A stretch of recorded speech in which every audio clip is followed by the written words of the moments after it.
Bien, vamos a ver cómo se deduce el resultado para A, que es decir, calcular la probabilidad de obtener un dulce de fresa. Veamos. Lo primero que deberíamos hacer es esto.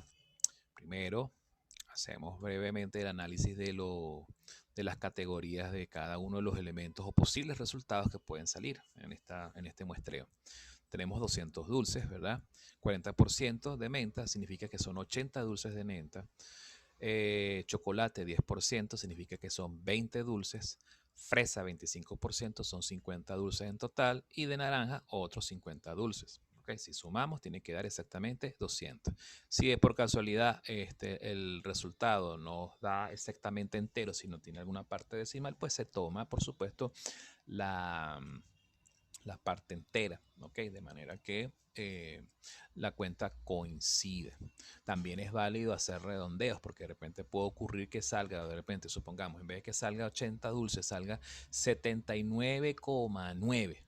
Y en vez de, y en vez de aquí que salgan 20, salga 20,1. Bueno, se redondea a 20 y este se redondea a 80. Es simplemente un redondeo.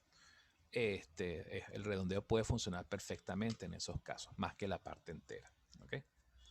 Porque a veces la parte entera puede jugarnos una mala pasada. Porque si nosotros tomamos la parte entera, entonces, bueno, ahí se puede complicar la cosa. Porque siempre nos puede pasar por temas de redondeo, nos puede faltar un número entero para poder completar el tamaño n completo de la muestra. Bien. Bien, entonces fíjense que habíamos hablado de que puede haber primero un primer muestreo que es de tamaño 4 y un segundo muestreo de tamaño 1. El primer muestreo lo podemos modelar perfectamente como un muestreo sin reposición. Un muestreo sin reposición. Y recuerden cómo nosotros modelamos probabilísticamente los muestreos sin reposición con un experimento o con un modelo hipergeométrico. Tendríamos que aplicar probabilidades hipergeométricas.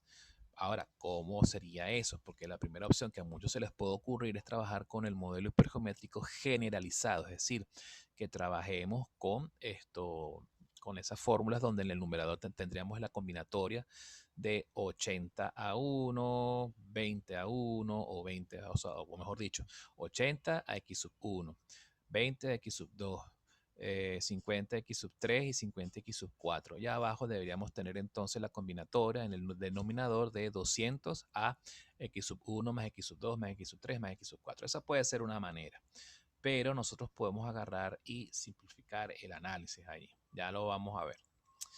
El segundo muestreo, es decir, ya una vez que tenemos una muestra de tamaño 4, sobre esa muestra se hace una extracción y eso perfectamente lo podemos modelar como un muestreo sin reposición, pero en este caso de tamaño 1, que cuando es de tamaño 1, ese muestreo sin reposición es equivalente al muestreo con reposiciones. Simplemente se toma un resultado de ahí, un elemento, solo un elemento, y la probabilidad no, es exactamente igual a que si fuese con reposición. No pasa exactamente, o sea, simplemente es un muestreo simple, pues, en pocas palabras. Bien, es simplemente del total de elementos que hay ahí, cuál es la probabilidad de que salga uno de estos, un elemento de una categoría del total de elementos que hay en esa taza de 4 dulces. Bien, seguimos analizando. En el primer experimento aleatorio, ¿okay? Fíjense que el tamaño del espacio muestral, como ya se los había anticipado, es un tamaño muestral que es hipergeométrico, que está asociado a un experimento hipergeométrico. Entonces, el n, si se fijan bien, este n que ven aquí es el n del denominador de la fórmula hipergeométrica, que sería el total de elementos que componen al espacio muestral combinado a 4 espacios o cuatro elementos que ellos van a quedar en la muestra, en esa muestra. En la combinatoria 200 a 4. Si tuviésemos por ahí a la mano una calculadora, bueno, yo tengo la mía por aquí cerca, voy a sacar ese cálculo, no lo hice en la lámina, se me pasó, pero se puede deducir rapidito. La combinatoria 200 a 4 es un número gigantesco. Simple y llanamente 6.468.000, perdón, No, ni siquiera, 64.684.950. Es decir, en una combinatoria de 200 caramelos de diferentes categorías a 4, el tamaño del espacio muestral de ese experimento es de 64 millones de elementos. Entonces imagínense tratar de hacer un diagrama de árbol de 64 millones de ramas. Imposible. Aquí es, por supuesto, donde se aprecia notablemente la bondad que tiene esta técnica de conteo rápido. O sea, para nosotros poder contabilizar o enumerar todos los posibles casos que pueden ocurrir en este espacio muestral. Esto da 64 millones de casos posibles. Entonces, el hacerlo a mano con un diagrama de árbol es imposible de llevar a cabo. ¿Ok? Entonces hay que saberse los números combinatorios. Bien, eso por un lado.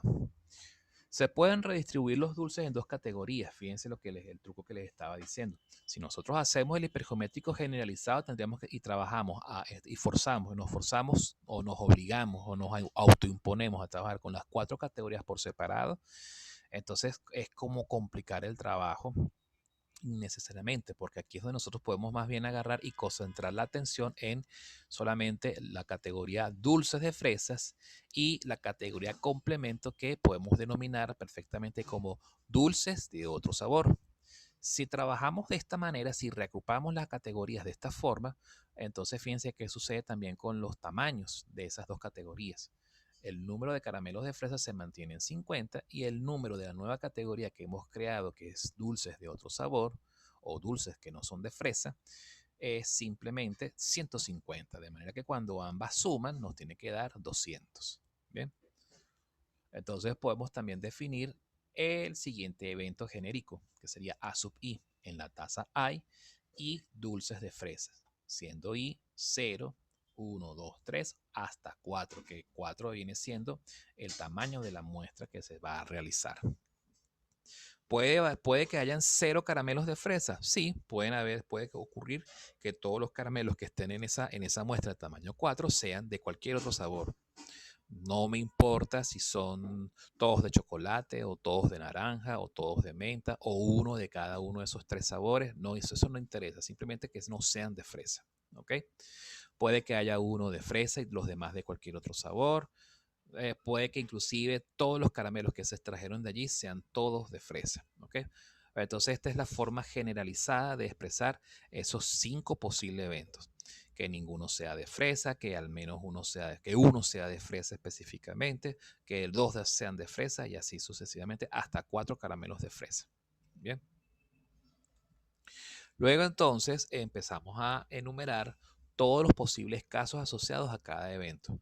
En el caso de que hayan 0 caramelos de fresa, es decir, que sean de cualquier otro sabor, si aplicamos técnicas de conteo rápido, sería simplemente multiplicar la combinatoria de 50 caramelos de cera a ningún caramelo de cera de fresa, de fresa, perdón, a ningún caramelo de fresa en la muestra por la combinatoria de 150 caramelos de sabores distintos a fresa a 4 caramelos presentes en esa muestra. ¿Ok?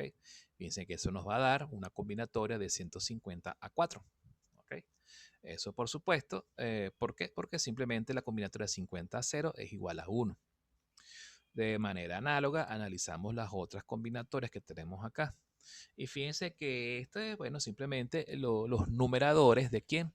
Los numeradores de las fórmulas de las probabilidades hipergeométricas. Fíjense que esto va aquí arriba, en el numerador de la probabilidad hipergeométrica de la probabilidad del evento A sub 0, la probabilidad del evento A sub 1 es este numerador que tenemos aquí, y así sucesivamente. Mientras que en el denominador son el número total de casos posibles, los 64 millones y pico de casos posibles que pueden ocurrir. Bien, bien, entonces ya una vez planteadas las probabilidades hipergeométricas de manera directa, ¿sí? Entonces, bueno, ya nosotros lo que hacemos es resolver. Estas ramas que tenemos aquí son las probabilidades que están asociadas a cada una de las probabilidades hipergeométricas que se calcularon aquí abajo, ¿ok? En esta segunda mitad de la lámina. Bien, se calculan y después en la siguiente rama es donde va a ocurrir qué cosa, el muestreo, el segundo experimento aleatorio, que es el muestreo de tamaño 1, es decir, que llegue esta persona, que quiere comerse un caramelo y extrae el único caramelo que puede de esa tacita. ¿Ok? Entonces, fíjense que ahora las siguientes ramas, por regla, son ramas de probabilidades condicionales. Y vamos a denominar al evento F como el evento de que el caramelo que se extrajo es de fresa, dado que ocurrió una sub I. Fíjense, por ejemplo, nosotros podemos generar entonces este evento y su evento complementario, que sería que se extraiga un caramelo de fresa, dado que ninguno fue de fresa. ¿Ok? Eso, por supuesto, eso sería automáticamente un evento imposible. Esto sería igual a vacío. La otra probabilidad es de que haya salido, que el caramelo que se extraiga sea ninguno de fresa, dado que no salió caramelo de fresa en el muestreo de tamaño 4. Este sería el espacio muestral en su totalidad. Entonces su probabilidad correspondiente es de tamaño 1, un evento seguro, dicho de otro modo. Evento imposible, evento seguro. Ya cuando entonces consideramos la segunda rama inicial, que es la probabilidad de que salga un caramelo de fresa del total de 4 caramelos que se extrajeron, entonces fíjense que ya las cosas cambian. Si nos fijamos en la probabilidad de que salga un caramelo de fresa en la segunda extracción, ¿verdad? Dado que salió un caramelo de fresa en la primera extracción, ¿verdad? Entonces, fíjense en el muestreo anterior, entonces podemos definir la probabilidad condicional de f dado a sub 1 y no f dado a sub 1. ¿Ok? Si en la muestreo de tamaño 4 salieron dos caramelos de fresa, aparecieron dos caramelos de fresa, entonces podemos definir que salga fresa, un caramelo de fresa en la extracción de tamaño 1, en la segunda extracción, ¿verdad? Dado que salieron dos caramelos de fresa, o que salgan caramelos que no son de fresa, dado que salieron dos caramelos de fresa en el muestreo anterior. Y así sucesivamente. Como cosa curiosa, fíjense que si en la primera rama, en la rama superior, uno de estos eventos es imposible y el otro es seguro, se va a volver a repetir el mismo caso, pero al revés. Fíjense que aquí tenemos la probabilidad de que los 4 caramelos que salieron todos son de fresa. Entonces la probabilidad que salga fresa, de que la persona saque un caramelo de fresa, dado que los 4 fueron todos de fresa, eso es un suceso seguro y es de probabilidad 1. Ahora, que salgan ninguno de fresa, dado que todos los caramelos que se metieron en la taza son todos de fresa, eso es un suceso imposible y la probabilidad es 0. ¿Ok? ¿Dónde es que encontramos los bemoles? Los bemoles están en los eventos intermedios. En los eventos extremos solo puede ocurrir uno de dos. ¿Ok? Uno de dos casos. Ahora bien, ¿cómo calcularíamos las probabilidades condicionales? Normalmente estas probabilidades condicionales las podemos deducir no a través de la fórmula de la probabilidad condicional, porque la probabilidad condicional simplemente nos sirve para poder despejar la probabilidad de la intersección en la mayoría de los casos. ¿Por qué? Porque esta probabilidad condicional uno la puede deducir de manera directa. En este caso, ¿cómo pudiera deducirse directamente esta probabilidad? Bien sencillo. Ya por lo menos en este caso ya sabemos que esta probabilidad es 0 y esta es 1, ¿verdad? Aquí abajo sabemos claramente que esta probabilidad es 1 y esta es 0. Pero ¿qué pasa aquí? ¿Aquí qué sucede? Aquí lo que hay que hacer es simplemente plantear la probabilidad clásica, la fórmula clásica de probabilidad, que es decir, la probabilidad de que ocurra este evento, es decir, que salga un caramelo de fresa, ¿ok? Dado que salió un caramelo de fresa en la muestra. ¿Eso qué significa? Significa que ¿cuántos caramelos tenemos en la caja, en la taza? 4 caramelos, independientemente del sabor que sea. ¿Ok? ¿Cuántos caramelos son de fresa? Si solo salió un caramelo de fresa, entonces significa que solo tenemos un caramelo perteneciente a esa categoría en este caso. Entonces, directamente esta probabilidad es 1 entre 4, 0,25. Veamos esta siguiente probabilidad condicional. ¿Cuál es la probabilidad de que salga fresas dado que salieron dos caramelos de fresa en el muestreo anterior? Esa probabilidad sería, si sabemos que el total de caramelos que hay en la taza es 4 y que en esa taza 2 de esos caramelos son de fresa, porque está asociado al evento precedente que es A sub 2, ¿verdad? Entonces sería simplemente 2 entre 4. ¿Ok? ¿ok? Porque son 2 los únicos caramelos de fresa que hay entre todo el total de caramelos.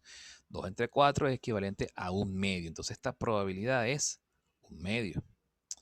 La siguiente probabilidad condicional, ¿cómo la evaluaríamos? De forma análoga, sería entonces, si sabemos que en el muestreo salieron 3 caramelos de fresa, entonces sería 3 entre 4, ¿ok? Porque es la probabilidad de que, dado que salieron 3 caramelos de fresa, entonces la probabilidad condicional de fresa dado a sub 3 es, bueno, el total de caramelos que hay, que son 4, ¿ok? Y arriba en el numerador, el total de caramelos que pertenecen a la categoría caramelos de fresa.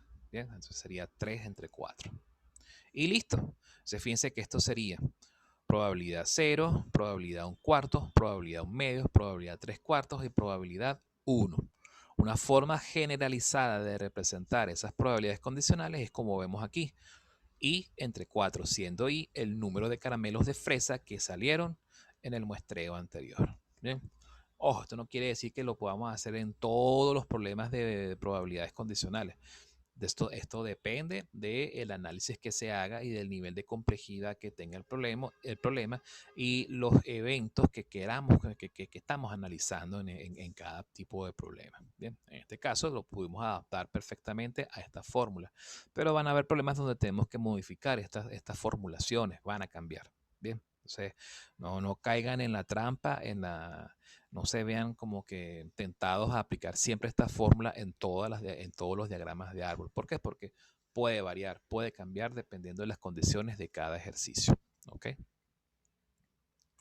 Seguimos entonces. Ya sabiendo cuánto valen estas probabilidades, nos vamos a centrar ahora en resolver la pregunta que nos piden, que es saber cuál es la probabilidad de que salga un caramelo de fresa en la muestra. Fíjense que por el diagrama de árbol tenemos la probabilidad pura de cada A sub i, ¿verdad? Y tenemos probabilidades de caramelos y el evento caramelos de fresa, ¿verdad? Está combinado, está asociado, está relacionado de manera condicional con cada uno de los A sub i. Pero lo que nos interesa es saber cuál es la probabilidad del evento puro F, es decir, el evento F, es decir, cuál es la probabilidad de que salga un caramelo de fresa en esa extracción que hace la persona al final de esa taza de 4 caramelos, ¿verdad? Pero entonces esa probabilidad en sí es una probabilidad que está ligada a la ocurrencia de estos 5 eventos que están acá. Entonces, sería simplemente agarrar y evaluar la probabilidad del evento puro F intersectado con cada una de las particiones del primer experimento aleatorio. Ok, fíjense que recordemos que cada A sub i es partición del experimento aleatorio inicial, ok, que es hacer el muestreo de tamaño 4 sin reposición. Si nosotros agarramos el evento F y lo intersectamos con cada uno de estos eventos por separado, que son el evento A sub 0, A sub 1, A sub 2, nos va a dar qué cosa? Intersecciones, que a su vez son particiones entre sí. Si nosotros sumamos todas esas intersecciones o unimos esas intersecciones, que nos va a dar como, y después le calculamos su probabilidad, que nos va a dar como resultado, nos va a dar el resultado del evento F. ¿Ok? Ese es por su definición el teorema o ley, dependiendo del libro de texto con el cual nos situemos, el teorema de la probabilidad total. ¿La probabilidad total de quién? De F. ¿Ok? Pero como nosotros no conocemos de antemano las probabilidades de las intersecciones, nosotros podemos llegar a cada una de estas intersecciones a través de qué? De la fórmula de la probabilidad condicional, despejando de ella justamente la probabilidad de la intersección de estos eventos. Entonces, en la sumatoria sustituimos por su evento sus probabilidades equivalentes, que es la probabilidad de cada una de estas probabilidades condicionales, de estos eventos condicionales, por la probabilidad del evento puro. ¿Ok? Por teorema de probabilidad total, llegamos entonces a que la probabilidad de que un caramelo de que el caramelo salga de sabor a fresa es de 0.1. ¿Okay? Es de una décima. Pero por supuesto, bueno, yo les invito a que después ustedes por su lado, este ejercicio creo que aparece, si no es un ejercicio propuesto, es un ejercicio ya resuelto de la guía. ¿Ok? Pero bueno, ya tiene más o menos la explicación, como una explicación un poco más detallada de cómo se analiza este problema. Bueno, fíjense que esta ramita, esta es como una forma de visualizar cómo nosotros, cuáles son las ramas que a nosotros nos interesan para poder calcular la probabilidad total. Esta rama por esta probabilidad por esta probabilidad, esta por esta por esta por esta por esta y la suma de esos productos. Bien. Ahora después nos dicen, ¿cuál es la probabilidad? Ajá. ¿Cuál es la probabilidad condicional siguiente? ¿Cuál es la probabilidad de que, B sub 4 dado M? Vamos a leer el enunciado primero para poder saber si esta nomenclatura es la adecuada. Veamos. Si el dulce que usted obtuvo es de menta, calcule la probabilidad de que todos los que colocó la abuela en la taza eran de menta. Se fíjense que, ¿cuál es la probabilidad? Aquí lo que nos piden es saber si todos eran de menta. Si el que yo obtuve es de menta, ¿cuál es la probabilidad de que todos hayan sido de menta? ¿Eso qué significa? Que nosotros ahora vamos a plantear un nuevo experimento aleatorio en el cual ahora en vez de fijar la atención en caramelos de fresa, vamos a fijar la atención en caramelos de menta, ¿verdad? Entonces, ¿qué haríamos allí en ese caso? Plantearíamos un nuevo experimento hipergeométrico, ¿ok? Donde puede ocurrir que o salen caramelos o 0 caramelos de menta o un caramelo de menta o 2 caramelos de menta hasta 4 caramelos de menta. ¿Ok? Ese sería un evento que podemos denominar el evento B sub I. ¿Ok? Cada uno de esos, la probabilidad de cada uno de esos eventos B sub I sería una probabilidad hipergeométrica. ¿Ok? Vamos al diagrama de árbol correspondiente. 0 caramelos de menta, un caramelo de menta y así sucesivamente. Después, en la segunda etapa de este diagrama de árbol, planteamos entonces la única extracción que puede hacer la persona, sacar un caramelo de allí. Y después nos dicen cuál es la probabilidad de que el caramelo que sacó la persona sea de menta, dado que ninguno fue de menta. Por supuesto, eso es imposible. Mientras que si el caramelo es ninguno de menta, dado que ninguno salió de menta, entonces ese es un evento seguro y esa probabilidad es 1. En el otro espectro, en el otro extremo del espectro de casos, tenemos que la probabilidad de que salga de menta, dado que todos fueron de menta, versus ninguno de menta, dado que todos fueron de menta. Este caso es imposible, este sí es un evento seguro, esta probabilidad sí sería de valor 1 y esta de valor 0. Ahora veamos los casos bemoles o los casos intermedios que tenemos acá. Bien, sería un análisis similar, que salga menta, dado que salió uno de menta en el muestreo de tamaño 4, que salga de menta, dado que salieron 2 caramelos de menta en el muestreo anterior, o que salga de menta, dado que salieron 3 caramelos de menta en el muestreo anterior. Ajá. Pero nos están pidiendo esta probabilidad condicional, que es que hayan sido 4 caramelos de menta en el primer muestreo, dado que en el segundo salió uno de menta. Fíjense que el orden en el que se están planteando las probabilidades condicionales es al revés de las probabilidades condicionales normales que se dan, que se generan por diagrama de árbol. ¿Ok? Fíjense que esto es, ¿cuál es la probabilidad de que ocurra esto dado que ocurrió algo en el pasado? Ahora me están diciendo, ¿cuál es la probabilidad de que haya ocurrido este evento pasado dado que me está sucediendo esto? ¿Sí? Entonces, ¿qué es lo que hay que hacer? Cuando tenemos estas probabilidades al revés, estas probabilidades condicionales pero planteadas en reversa, tenemos que entonces recurrir al teorema de Bayes. Si recurrimos al teorema de Bayes, lo primero que tenemos que hacer en realidad es calcular la probabilidad del evento total. Es decir, tenemos que calcular, por ejemplo, la probabilidad de que, de que haya salido un caramelo de menta, ¿verdad? La probabilidad de que salga un caramelo de menta es simplemente por teorema de la probabilidad total, es multiplicar esto por esto, más esto por esto, más esto por esto, más esto por esto, más esto por esto. Y nos da la probabilidad de que salga caramelo de menta puro. ¿Ok? Considerando todos los posibles casos. Que salga ninguno, que salga uno, que salga dos, hasta que salgan 4 caramelos en el muestreo inicial. ¿Sí? Luego, ¿qué se hace después? se tiene que entonces hallar la probabilidad de la intersección del evento B sub 4 con el evento M.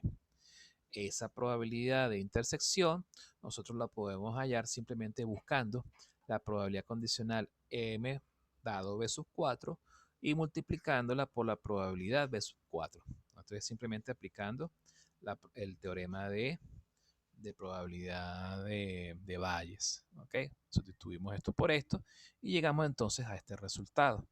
Con esta ecuación entonces nosotros ya podemos deducir este resultado que nos piden acá. Vamos a ver si en la siguiente lámina tenemos ese resultado calculado. Ah, no lo calculé. Bueno, se los dejo a ustedes que lo evalúen. Aquí no tengo esas probabilidades aquí, pero yo creo que eso está resuelto en una de las guías de ejercicios resueltos. ¿Okay? Si no está en la de resuelto, está en la de propuesto. No recuerdo ahorita. Eso está por allí. Pueden comparar, pueden contrastar y pueden evaluar allí cuánto les va. Bien. Tenemos un segundo problema, pero yo preferiría revisarlo el martes. Recordemos que el martes vamos a tener nuestra segunda clase extra de 1 hora, pero para ahora hablar de ejercicios de probabilidades, ¿ok? Temas de probabilidades. Me gustaría revisarlo porque es bastante completo. También está resuelto, ¿ok? No sé si es un ejercicio propuesto o resuelto, pero bueno, aquí por lo menos yo le trato de sacar un poquito más del jugo a este ejercicio. Bien. Vamos a ir de una vez a lo que es el tema de las probabilidades de eventos independientes. Porque es que justamente este problema que está aquí, prefiero hablarlo el martes porque en este problema también se mezclan los dos casos, eventos independientes con eventos condicionantes. Es mejor dejarlo para el martes. ¿Okay? Hablemos ahora de eventos independientes. ¿Okay? Lo que vamos a hacer ahorita es salirme de esta presentación. Vámonos a la guía de teoría, ¿verdad? Y revisemos brevemente lo que es bueno, y aquí ya se revisó el teorema de Bayes. La independencia de eventos, si nosotros leemos brevemente lo que dice esto, dice aquí, al hablar de la probabilidad condicional, constatamos que el efecto del condicionamiento se da porque el evento B altera el espacio muestral para la ocurrencia del siguiente evento, el nuevo evento que es el evento A. Pero ¿qué ocurre si el evento B no altera el espacio muestral? La respuesta a esta pregunta es que la probabilidad del evento A no se altera. Cuando la ocurrencia del evento condicionante B no altera el espacio muestral para la ocurrencia del evento A y por ende no cambia la probabilidad de A, entonces el evento B no condiciona al evento A. Por lo tanto, estamos en presencia de independencia de eventos. Ese es un fenómeno que ocurre en las probabilidades. Dos eventos independientes no se condicionan entre sí. ¿Ok? Entonces, ¿cuál es el ejemplo más reciente que hemos visto de un evento independiente o de independencia de eventos? Ese ejemplo que hemos visto hasta ahora se da cuando estudiamos el caso de los muestreos aleatorios con reposición. ¿Se acuerdan de los muestreos aleatorios con reposición? Cuando teníamos que si las peloticas amarillas y las peloticas rojas, sacaba una pelotica de la caja, registraba el color de la pelotica y después la devolvía a la caja, ¿verdad? Y cuando yo devuelvo la pelotica a la caja para hacer una segunda extracción, ¿qué sucede con el espacio muestral? El espacio muestral no se ve alterado, ¿cierto? Entonces, si de repente en la segunda extracción sale una pelotica de un color distinto, bueno, registro entonces el color de esa segunda pelotica. Y finalmente, ¿cuál es la probabilidad? La probabilidad de que salga una pelotica de un color por la probabilidad de que salga la pelotica de otro color. En la segunda extracción o en la 10ª extracción en general, ¿esas probabilidades van a cambiar? No. Simplemente lo que uno hace es multiplicar, ¿ok? El número de veces que puede ocurrir cada uno de esos eventos, ¿ok? Y o mejor dicho, las probabilidades asociadas al número de veces que puede ocurrir un determinado evento. ¿Bien? Cuando el espacio muestral no se ve alterado, simplemente estamos en presencia de eventos independientes. Ese caso de, por ejemplo, las probabilidades que se calculan con el modelo binomial, que es el modelo que se utiliza para modelar muestreos con reposición, esos son justamente porque son modelos asociados a eventos independientes o independencia de eventos. Ahora, ¿qué sucede aquí? cuando estamos en presencia de eventos independientes, nosotros podemos modelar mediante la teoría de conjuntos, nomenclatura de teoría de conjuntos o álgebra de eventos, como la intersección del evento A y el evento B. Fíjense que esto guarda cierta relación con la probabilidad, con la notación de probabilidad condicional. Cuando los eventos no son independientes, sino que están condicionados entre sí, ¿qué sucede con la probabilidad condicional? ¿Qué sucede, perdón, con la probabilidad del evento, de la intersección de esos dos eventos? Que en vez de ser el producto A por el producto de la probabilidad de A por la probabilidad de B, sería la probabilidad de, por ejemplo, la probabilidad de B por la probabilidad de A dado B. Eso es cuando estuviésemos en presencia de probabilidades condicionales, eventos condicionados. Pero cuando los eventos no se condicionan entre sí, sino que son independientes, la probabilidad de la intersección de estos dos eventos o de que estos dos eventos ocurran de manera simultánea es igual a la probabilidad de un evento por la probabilidad del otro. ¿Ok? Si nos volvemos a remitir al ejemplo del muestreo con reposición, esta es la probabilidad de que en una extracción salga una pelotica amarilla y en la segunda extracción salga una pelotica de color blanco o de color rojo, dependiendo de. ¿Ok? Si tuviésemos tres extracciones, entonces queremos saber la probabilidad de que salga una pelotica de color amarillo y en la segunda extracción una pelotica de color blanco y en la tercera extracción que vuelva a salir una pelotica de color amarillo, entonces sería probabilidad de A, probabilidad de B por otra vez probabilidad de A. ¿Ok? Y se puede calcular perfectamente de esa forma porque como el espacio muestral no se ve alterado extracción tras extracción, ¿por qué? Porque entonces se puede concluir que que el evento en cada extracción es un evento independiente del evento que ocurra en la extracción previa o en las extracciones anteriores. Entonces la intersección simplemente es el producto de esas probabilidades. Bien. Esa es la principal diferencia que podemos notar de manera algebraica, perdón, de manera aritmética con respecto a la intersección de eventos condicionantes. Fíjense que si los eventos se condicionan entre sí o si no se condicionan, la probabilidad de la intersección existe. ¿Ok? Existe perfectamente, sí existe una probabilidad de intersección, pero cuando se condicionan entre sí es la probabilidad condicional por la probabilidad de uno de los eventos. Si los eventos son independientes, entonces es simplemente la multiplicación de las probabilidades por separado. ¿Ok? La independencia es una propiedad, ¿ok? Entre dos eventos. Si los eventos son excluyentes, significa que entonces no existe intersección, ¿ok? Son probabilidades nulas. Entonces, cuando los eventos son excluyentes, no tiene sentido hablar ni de probabilidades condicionantes ni de probabilidades independientes, ¿ok?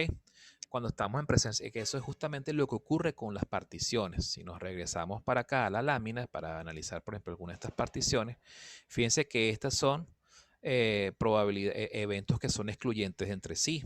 ¿Por qué? Porque son particiones y por lo tanto la probabilidad de A sub 0 jamás se va a intersectar, o mejor dicho, el evento A sub 0 no se intersecta jamás con A sub 1 ni con A sub 2. Si nos vamos al ejemplo de los caramelos, ¿verdad? Los caramelos estos famosos de la probabilidad de que salga, o mejor dicho, el evento de que salga ningún caramelo de menta, jamás se va a intersectar con el evento de que salga un caramelo de menta o que salga dos caramelos de menta o tres. Eso no existe intersección entre ellos. ¿Por qué? Porque son particiones, o dicho de otro modo, son excluyentes entre sí. Por lo tanto, no se habla de intersecciones en esta rama. Las intersecciones se pueden mencionar es a partir de las siguientes ramas. ¿Ok? Eso es de lo que se trata esta segunda nota. Si los eventos A y B son independientes, los eventos complemento de A y complemento de B también lo son. ¿Okay? Pero bueno, esta es una demostración bastante sencilla. El truco para poder demostrarlo es simplemente trabajar con diagramas de Venn. Yo les invito a que hagan un diagramita de Venn, ¿verdad? Y por álgebra de conjuntos o álgebra de eventos lleguen a esa demostración. ¿Cómo es la demostración? Simplemente llegando por ejemplo, tienen que llegar a intersecciones que no sean vacíos, ¿ok? Pero que tampoco, es decir, que esos eventos no sean, ¿cómo se llama? Excluyentes, pues.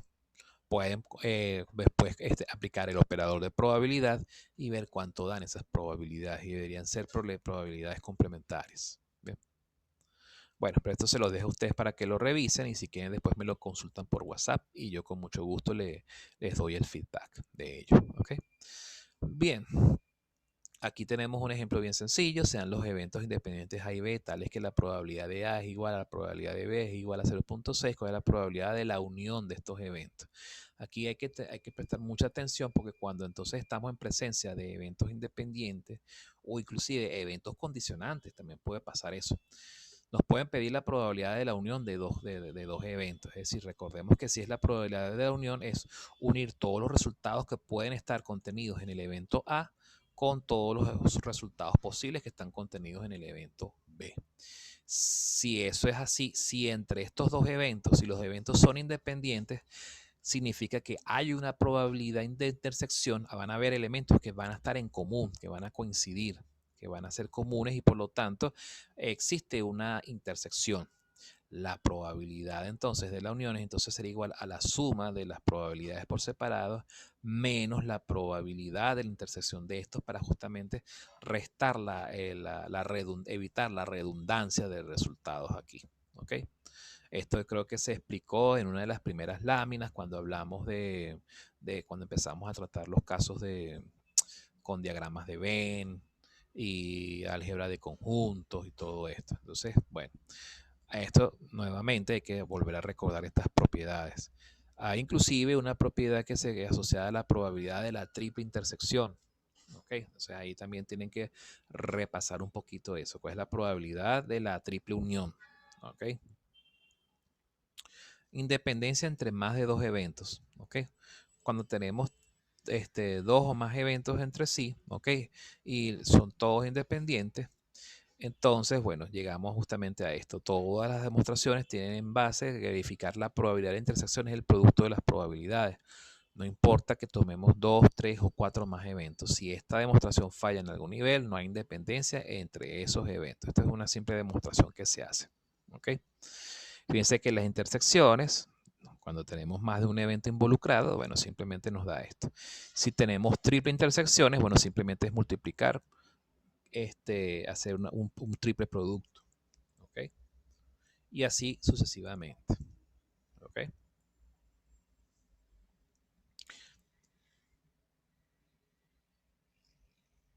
Aquí tenemos un ejemplo bien simpático, que es el de cuando tenemos dos monedas cargadas. La primera tiene probabilidad 0.4, que es una moneda cargada primero que nada. Es una moneda parecida al dado especial. ¿Ok? Es decir, una moneda que está trucada, que tiene una trampa. Es decir, en la vida real esas monedas normalmente ocurren cuando se le altera el peso de un lado de la moneda, para asegurar que cuando caiga la moneda siempre caiga la mayoría de las veces siempre de un lado. ¿Ok? Queda menos de un minuto, me acabo de dar cuenta en este preciso instante. Entonces, antes de continuar, mejor nos pasamos a la siguiente sesión de 40 minutos. ¿Ok? Nos vemos en breves instantes, por favor no se pierdan, para terminar entonces este tema de independencia de eventos.